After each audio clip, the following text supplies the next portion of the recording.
విశాఖ ఉక్కు ఆంధ్రుల హక్కు ఏదైతే నిన్న ఫిబ్రవరి 18, 2026 ప్రతి ఏడాది ఫిబ్రవరి 18 నాడు విశాఖపట్నం స్టీల్ ప్లాంట్ ఫౌండేషన్ డేని అక్కడ ఉన్నటువంటి యాజమాన్యం కానీ, కార్మికులు కానీ, కాంట్రాక్ట్ కార్మికులు కానీ, నిర్వాసితులు కానీ గొప్పగా చేసుకున్నటువంటి రోజులు ఉన్నాయి. గొప్పగా చేసుకున్నా కూడా ఫౌండేషన్ అంటే మనకు గుర్తొచ్చేది 64 గ్రామాల ప్రజలు. వారు ఇచ్చింది 26,000 ఎకరాలు. దానికి అనుబంధంగా ఉన్నటువంటి గవర్నమెంట్ ల్యాండ్స్ తో కలిపి సుమారు 35,000 ఎకరాల భూమిని ఆ రోజు వారు పూర్వీకుల పెద్ద మనసుతో మా కుటుంబంగా కాదు, మా ఇంటి పేర్లు చరిత్రలో నిలిచిపోతాయి, మేము విశాఖపట్నం స్టీల్ ప్లాంట్ కి శ్రీమతి ఇందిరమ్మ గారు అడిగారు, మేము ఆవిడ మీద నమ్మకంతో మేము భూములు ఇస్తున్నాం, మా కుటుంబంతో పాటు ఇతరులు కూడా ఇక్కడికి వచ్చి బ్రతుకుతారు, మా ఇంటి పేర్లు చిరస్థాయిగా నిలిచిపోతాయి అనే మంచి సదుద్దేశంతో ఆనాడు కారు చౌకగా భూములు ఇచ్చి వారు వలస వచ్చి 100 గజాల ఇళ్లల్లో వారు నివసించడం జరిగింది. ఫౌండేషన్ డే అంటేనే గుర్తు రావాల్సిందే నిర్వాసితులు. ఫౌండేషన్ డే అంటేనే ఆ ఫౌండేషన్ ని వేరే చోటకి తరలిస్తూ ఉంటే మళ్ళీ ఉద్యమకారులుగా ఎటువంటి లాభాపేక్ష లేకుండా ఉద్యమ స్ఫూర్తితో, ఆంధ్రప్రదేశ్ గౌరవంతో, ఆత్మగౌరవం మీద అభిమానంతో ఆనాడు కవులు, కళాకారులు చేసినటువంటి విన్నపాన్ని, ప్రచారాన్ని నమ్మి వీధుల్లోకి వచ్చి 32 మంది ప్రాణత్యాగాలు చేశారు. శ్రీ పవన్ కళ్యాణ్ గారు ఒకనప్పుడు అన్నట్టు లెక్కకి 32లోకి వచ్చే కానీ ఆనాడు మీడియాలు లేకపోవడం వల్ల అనేక మంది ప్రాణత్యాగాలు చేశారు. కానీ లెక్కలోకి మాత్రం 32 మందినే ఆ రోజు తీసుకోవడం జరిగింది. ఫౌండేషన్ డే అంటేనే నిర్వాసితులు గుర్తుకు రావాలి. ఫౌండేషన్ డే అంటేనే ప్రాణత్యాగాలు చేసినటువంటి వారు గుర్తుకు రావాలి.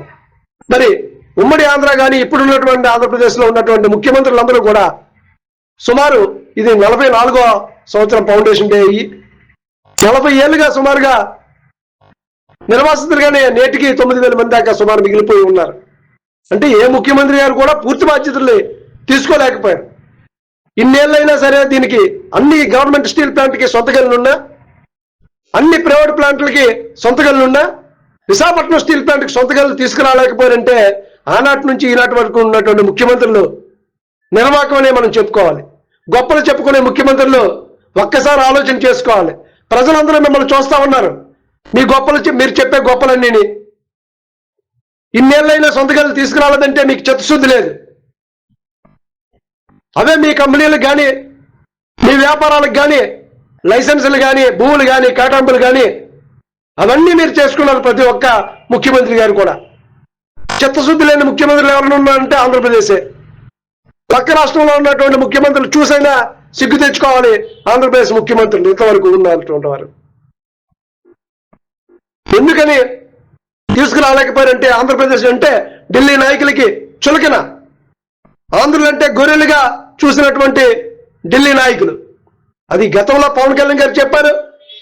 మనందరికీ తెలిసిన విషయం. నేటికి కూడా అదే జరుగుతూ ఉంది కనుకనే విశాఖపట్నం స్టీల్ ప్లాంట్ ప్రైవేటీకరణ చేస్తామని కేంద్రం ప్రకటించి సుమారు 5 సంవత్సరాలు కావస్తున్నా విరమించుకున్నామని చెప్పించలేనటువంటి ప్రభుత్వాలు ఆంధ్రప్రదేశ్ లో ముఖ్యమంత్రులుగా వెలగబెడతా ఉన్నారు.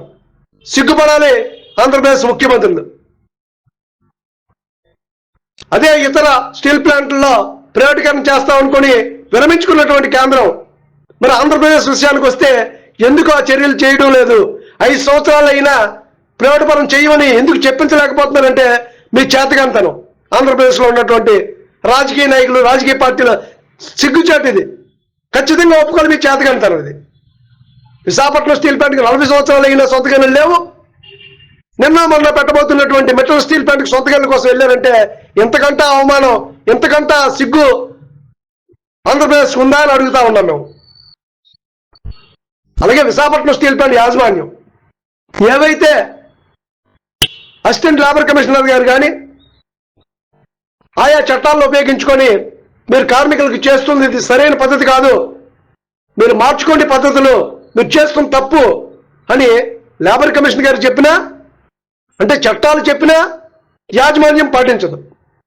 కానీ చట్టంలో ఉన్నటువంటి ఏదైతే సమ్మె హక్కు చట్టంలో ఉంది ఆ హక్కును వినియోగించుకొని ప్రొడక్షన్కి ఎటువంటి అంతరాయం లేకుండా, జీతాల బకాయిలున్నా, ఇన్సెంటివ్లు లేకపోయినా, బోనస్లు లేకపోయినా, వేజ్ రివిజన్ 2015 నుంచి నేటి వరకు జరగకపోయినా 20,000 మంది ఉన్నటువంటి కాంట్రాక్ట్ కార్మికులు, ఉక్కు ఉద్యోగులు, పర్మనెంట్ ఉద్యోగులు ఇవాళ 9,000 దాకా వచ్చిన వర్క్ లోడ్ పెరుగుతున్నా, వయసు పెరుగుతున్నా, కరోనా వల్ల అనారోగ్యాల పాలయ్యి కూడా గతి లేక ప్రొడక్షన్ చేస్తా ఉంటే హక్కుల గురించి మాట్లాడి ఏదైతే లేబర్ కోడ్స్ ఉన్నాయో దాని గురించి కానీ, వేతన సవరణ గురించి కానీ, జీతాల పెండింగ్ల గురించి కానీ, ఇతరత్ర హక్కుల గురించి పోరాటం చేసి ఆ పోరాటంలో సమ్మిని హక్కును వినియోగించుకుంటే వారికి మీరు వార్నింగ్ లెటర్లు ఇచ్చారంటే యాజమాన్యం తెలుగు వాళ్ళంటే మీకు అసలు భయం లేదు.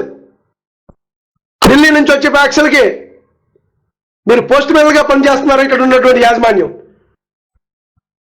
ఇక్కడ ఏదైతే ఆంధ్రప్రదేశ్లో ఉన్నటువంటి రాజకీయ పార్టీలు చేతగాని దద్దమ్మలు కనుకనే మీరు వార్నింగ్ లెటర్లు ఇస్తా ఉన్నారు. లేబర్ కమిషన్ గారు చెప్పిన దానికి మీరు పాటించరు. కార్మిక చట్టాలను మాత్రం ఉపయోగించుకుంటే మళ్ళీ వార్నింగ్ లెటర్లు ఇస్తున్నారు మీరు. అది కార్మికుల చేతగానితనం కాదు, కార్మిక నాయకుల చేతగానితనం కాదు.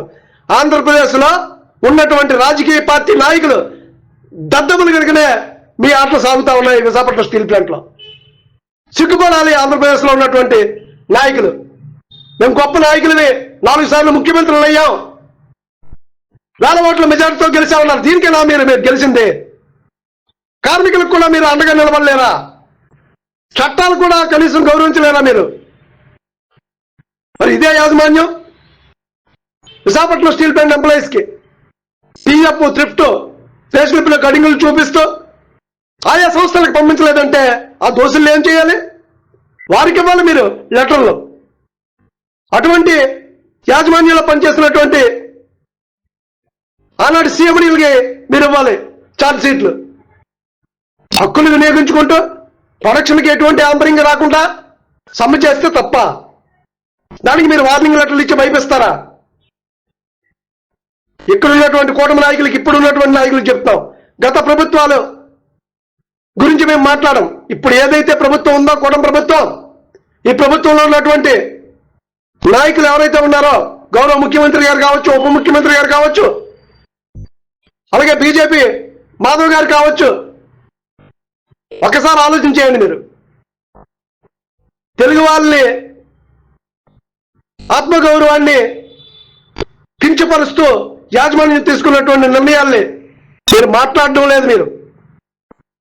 మీరు ఆంధ్రులు కాదని అడుగుతా ఉన్నాం మిమ్మల్ని. ఆంధ్రప్రదేశ్లో కార్మిక వర్గానికి ఇంటిగ్రేటెడ్ స్టీల్ ప్లాంట్ లో పనిచేస్తున్నటువంటి ఉద్యోగులకి అవమానం జరిగితే అది మీకు కాదా జరిగింది అవమానం? మీరు దాన్ని అవమానంగా భావించడం లేదా? విశాఖపట్నం స్టీల్ ప్లాంట్ కాపాడవలసిన బాధ్యత మీది. ఎందుకంటే ఎలక్షన్లో హామీలు ఇచ్చారు మీరు.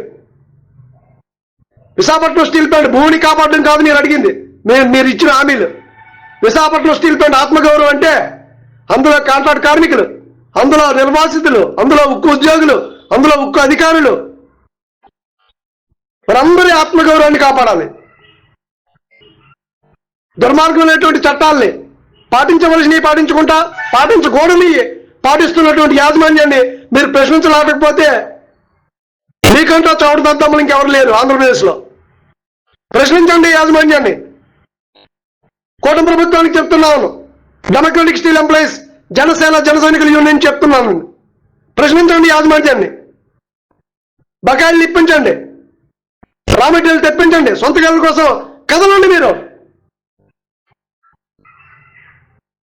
అప్పుడు మీరు ఆంధ్రప్రదేశ్ ఆత్మగౌరవం గురించి మాట్లాడండి. తెలుగు తల్లి విగ్రహానికి పూలమాల వేయండి, అంబేద్కర్ గారి పాదాలకి నమస్కారం చేయండి, అల్లూరి సీతారామరాజు గారిని కొనియాడండి. అవేమీ చేయకుండా మీరు త్రివర్ణ పతాకం పట్టుకొని ఎగరేయడానికి కూడా మీరు పనిచేయరు. ఆత్మగౌరవాన్ని కాపాడండి ముందు, ఆంధ్రప్రదేశ్ ఆత్మగౌరవాన్ని.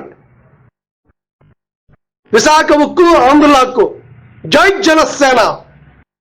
మరిన్ని విశాఖ ఉక్కు RNL వార్తల కోసం మన వైజాగ్ స్టీల్ ఫ్యామిలీ యూట్యూబ్ ఛానల్లో సబ్స్క్రైబ్ అవ్వండి.